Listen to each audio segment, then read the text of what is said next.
video talking about what led up to the breakdown that I experienced on Bumpus Cove, and then the difficulties we had with the recovery. Here I'm just providing the guys some guidance on up to the summit of Rich Mountain.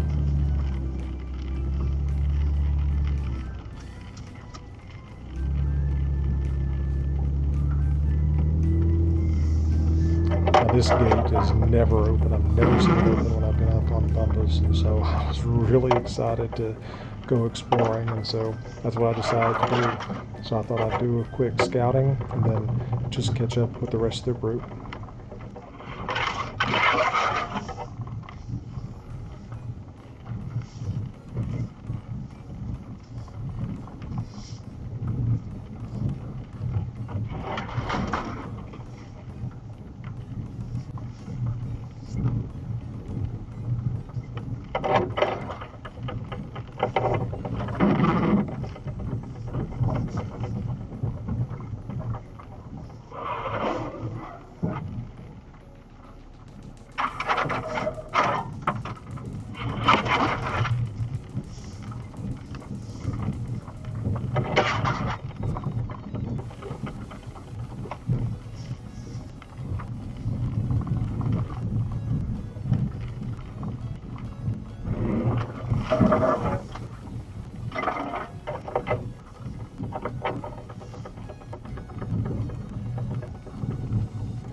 The trail doesn't look bad until it's right about this point when I realize just how steep and how slick this section is.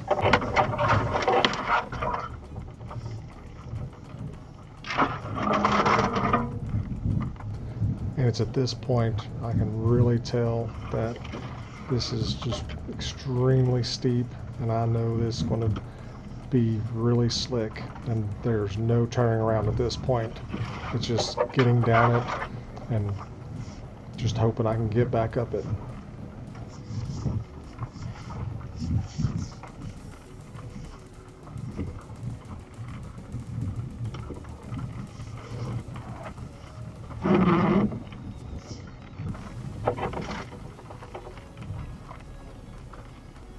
I paused for a minute just because I know sometimes trees get put across trails as a warning, so you don't continue down, but it looked very natural. It didn't look like it was forced down.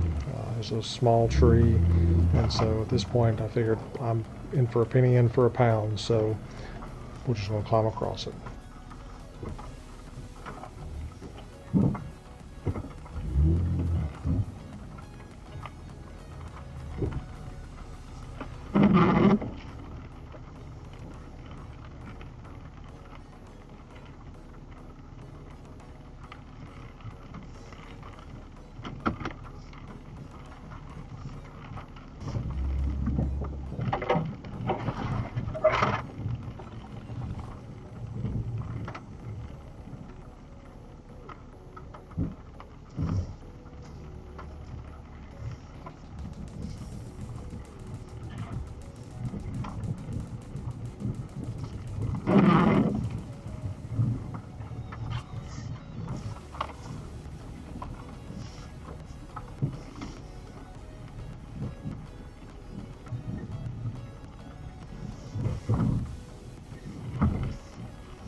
So despite the look of it, this hill was really steep and off camber, so I was not going to try to drive around the gate.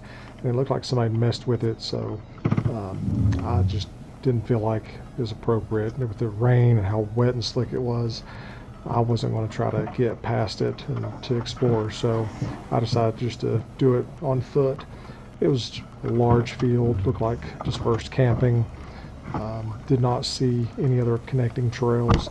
I have checked on the Onyx, and I cannot find any other connecting trails up to this location, so why there's a gate, I'm not sure. But now we're just on our way back, and now the excitement begins.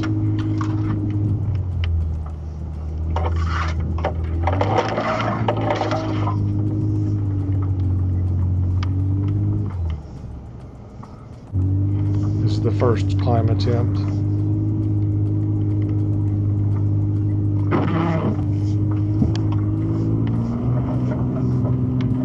I should have been grateful that I made it that far and just started winching, not backing down and building up some momentum that I could get up a little bit further, but that was a mistake.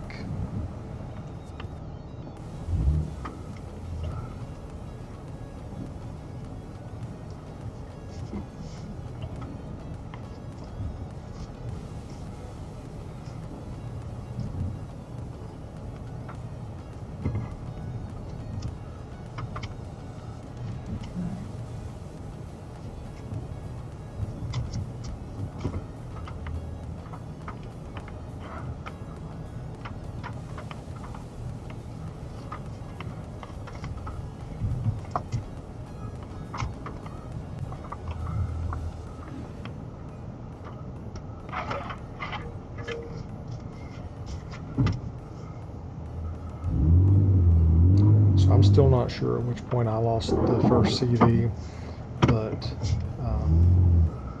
four-wheel drive and everything still seemed to be working good anyway. But that also could have been part of why I didn't make it as far up the hill as I thought I should have.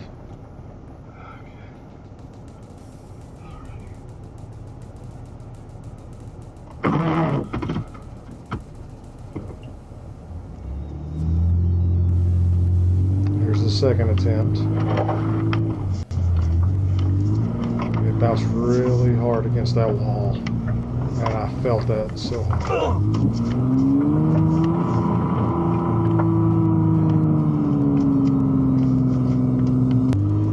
Fourth attempt. Now this time I thought I'd be smart and put my locker on. Of course, big mistake. I'm in 4 high.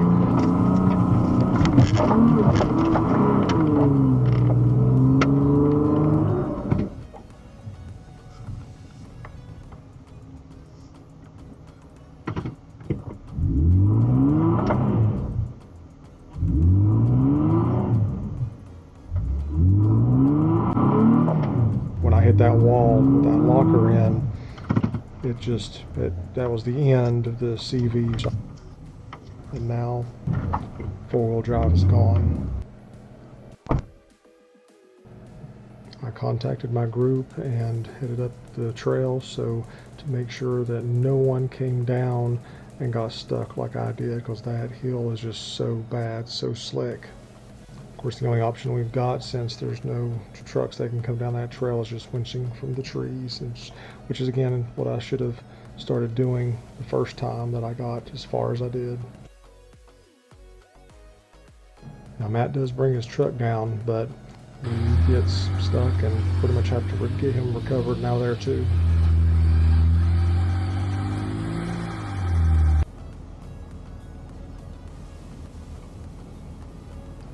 So as if things couldn't get worse, my winch line came off the drum. Now I have no winch. I knew the only way that I was going to make it off the trail, at least anytime soon or before nightfall, was going to be getting that winch back operational. That was a priority.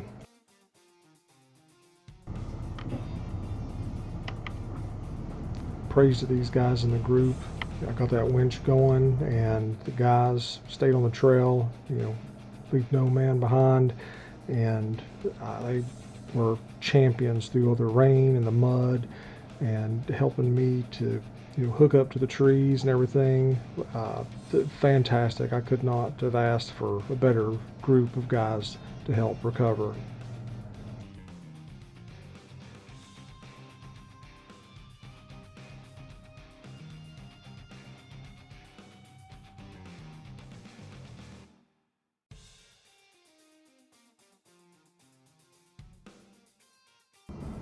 Definitely two things. If you have GMRS or communication, always bring them.